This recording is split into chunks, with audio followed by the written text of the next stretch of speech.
Welcome back. I want to continue talking about learning and continue the process of thinking about memory and learning, and specifically focusing on the opposite of remembering, forgetting. Now, one thing we do know is we know that rapid fire practice is good for short-term memory. In other words, studying for the exam. So you did this, I did this as a student, sometime prior to the exam, you're sitting there going through again and again and again and again and again. But we kind of like students to actually remember things back when we taught them, maybe weeks before, right? We'd like that to happen. The problem is also, after the exam, because we've kind of crammed for the exam, we put all this stuff in our head in short-term memory, after the exam is over, we forget. We just forget. And we as instructors, as educators, would rather that didn't happen. Can we more concretely define forgetting? And the answer is yes. It comes from something called Ebbinghaus's forgetting curve. This has been around a long time. It is a graphical representation of the process of forgetting. I'm going to share that graphical representation with you. The curve demonstrates, it's a graph, the curve demonstrates the declining rate at which information is lost if no particular effort is made to remember it. So, if you already have the handout and the template for this, that's great. If you don't, what I'd like you to do is to draw something sort of a grid like this. All right, so simply, what do we have here? 1, 2, 3, 4, 5, 6, 7, 8. Down here, and 20%, 40%, 60%, 80%, 100%, and maybe just some lines across. Just draw yourself a grid, or just eyeball it, whatever the case may be.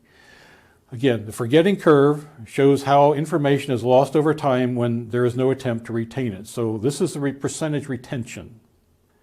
This is what Ebbinghaus's forgetting curve is. All right, now when we first teach it, right now, we know 100%. We know it right now, we know 100% retention. However, 20 minutes later,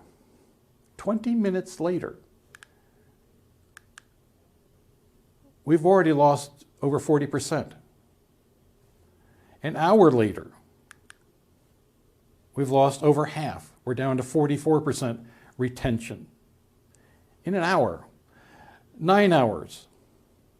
So maybe an hour, depending upon when you're doing this video, maybe you have several videos afterwards, you're going to be down less than half a retention of what is going on, even learning about this grid.